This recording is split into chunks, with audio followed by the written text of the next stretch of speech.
My pranams to Guruji and to Banu Didi and all the very inspiring women who are here from around the world, but also from India itself, from rural India. So many women leaders here who've been working in the local communities here. You are an inspiration to all of us. So thank you, and I feel so humbled to be here. There have been women here on the stage with so much experience and so much wisdom, courage, so many wonderful qualities, resilience, that is just overwhelming to be here. And I'm very grateful for the warm hospitality at the ashram, the fine touches on everything that I think Banu Didi's touch, including a name tag for each bag and all the fine touches, the angels who've been so warm. This is my first trip to the Bangalore ashram, and it's been extremely beautiful and serene, and I feel very welcome here, feel like at home. Thank you so much. I'd like to acknowledge my mother's presence here, and also my aunt, her sister. This is the first time that they're at a conference where I'm talking, and it's special that it's an International Women's Conference that they're here. I stand before you today as a professor of media studies and communication, as an educator, as a storyteller, as a mother herself, as a woman, but most of all as a human being. My own story is that my great-grandfather was a journalist during the time of Gandhiji's times, and he was one of the first ones to write any book on journalism in India. And my grandmothers were both composers, music composers, and I felt that when I was in my undergrad days, I was one of the first ones to study communication as a field, and it was offered only in a men's college in my town, in Loyola College. So there was this college of 2,000 men and then just a few of us women, and I think that experience shaped a lot of my research that came after that. And also moving to the United States, I became aware that I had a race. I didn't know that before that. I didn't think of that. And so then a lot of my work has been on marginalized groups in terms of race and gender, ethnicities in the US context. And I've been very happy. I think a professor before me told about the aspect of mentoring and about giving back and being a student always.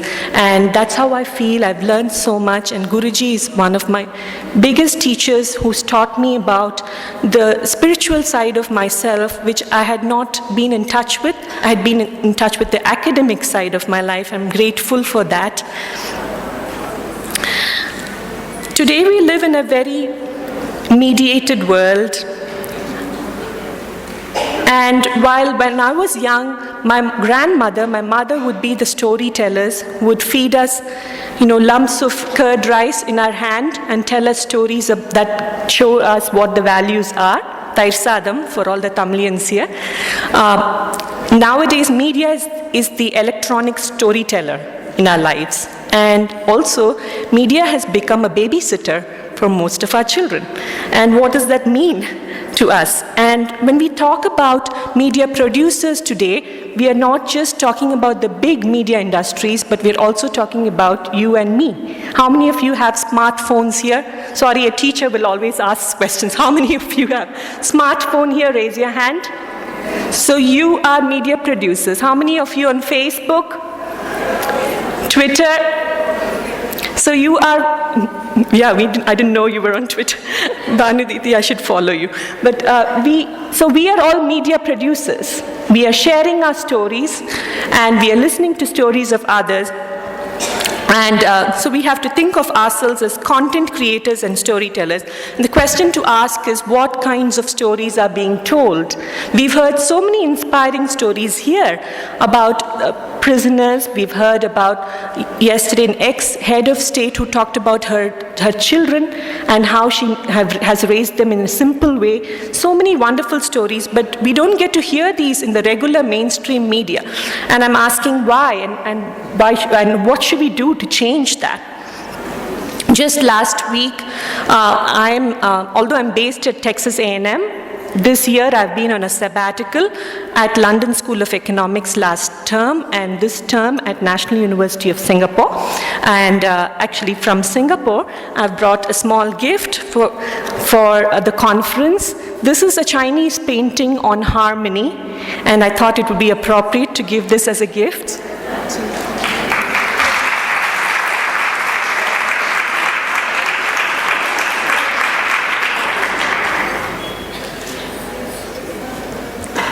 When I talk to mothers around the world, the stories are the same. You know, I go to a tea party last weekend. It was Chinese New Year, some of you might know, and the TV was on the whole time that we had the tea party. And then I sort of asked, why, can we turn off suggested, can we turn off the TV? But they said the child will cry, and the child is just 2 years old, and she only eats when the TV is on. How many of you know such stories? Raise your hand.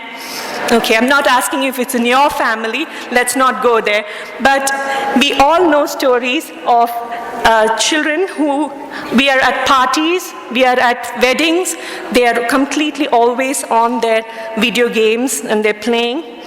And we in the United States, children, the age group of 8 to 18 years old, spend about 11 hours a day with media, which is more than the time spent in family, more than time spent in school. So we have to care about human values in the media, because they are the main storytellers today who shape what we think about our past, what we envision ourselves in the future, and what kind of stories are being told, especially about women. Most of the advertising is the bloodline of most of the media industries, and it's all very consumer driven, and it's wanting for us to, in selling global brands and competition, it's trying to use cute babies and sexy women and trying to sell these different products. We get to spend so much time with violence, so much so that we are soaked in it like fish in water. We don't realize we are in so much violence, a culture of hostility, a culture of aggression. And until you step out of it, and meditation makes you help to step out of it and see, oh my goodness, there's so much desensitization that's happening. Don't even are aware of this. So much of the media research is showing all of this. And it's pretty depressing, actually, to be a media researcher in that sense, to document all the negative effects. But I said that looking at the guidance given by so many of the teachers, and especially Guruji, what do I do about this? How can we take responsibility? How can we bring about a change? And we've been taking some baby steps. I've started doing work on connecting media with spirituality, by spirituality meaning it in a very open way, connectedness, human connectedness, and looking at stories of elevation, hope, resilience, and start documenting these stories, and doing research on how meditation will help to select the best stories, and we're doing some work on that now. And from this idea, at this moment in my life, when I was trying to bring my professional life, I was studying media violence, media sexuality, all of that. My personal life, doing meditation, raising a child, and I wanted to bring them together through my research by starting to work on media and positive human values.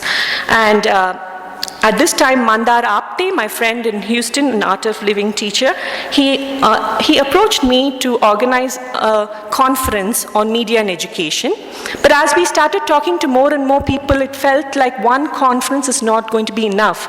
We need a global alliance of all the people who are committed to making a change in the media, whether it's committed parents, citizens in general, activists, storytellers of all kinds, journalists, filmmakers. We wanted to bring them all together, and that's where Media Rise was born. Slides, please. And when we approached the media, we wanted to sort of use their own tools to get at them. So we made it very creative, packaged it very nicely. And when we initially had a conference title of Media and Spirituality, guess how many registrants we had? 0. But we did not give up because we knew there was something in this vision we have to carry on. And, you know, Guruji, God sent us so many angels who suddenly made everything possible. And we had this very creative woman called Erika who joined our team. She repackaged everything, presented it, said, let's call it Media Rise. That's more jazzy. The media people will like it. We are not here, we are trying to reach out to those in big media who are spiritually oriented, but they don't use that term. Right? And we want to sort of bring them to this path in a gentle way and make them raise the consciousness of the entire industry. And this is a very big thing that we'd like to do. And so we started this Media Rise, and we are focusing on celebrating the positive stories and storytellers, empowering those who want to make this change, encouraging collaborations between social groups and those who are creative people. Please go on. And we had a very successful festival, media festival in Washington, D.C. that celebrated storytelling, design, art, and media for a peaceful, just, and sustainable world. And that's in sync with IAHP's goals. And Phyllis here was a big help and big support in getting this going. Our themes were empathy, collaboration, and inspiration. And we brought together, we did community events. We had an opening party because that was in line with what was the creatives in the media would like to do. We had a networking session called The Match, where we matched them all with one another, NGOs with media people. We had a youth festival, youth media festival. We taught storytelling to youth, and we brought Emmy award-winning people to do that. And we also had a 48-hour video challenge where we had documentary films connected with causes and had them come up with films, and we had a contest to see which ones were the best. And we also had something called Forum, which is a panel of sessions. 650 people attended it, and they were very key positive change agents in these organizations, and I feel very thrilled that it went so well. We are taking this around the world to London, Singapore, Austin, and Mumbai. And if you want Media Rise to come to your town, if you want us to do workshops in your cities, please get in touch with me. We are looking for partnerships and building alliances because we can't do this alone. Thank you.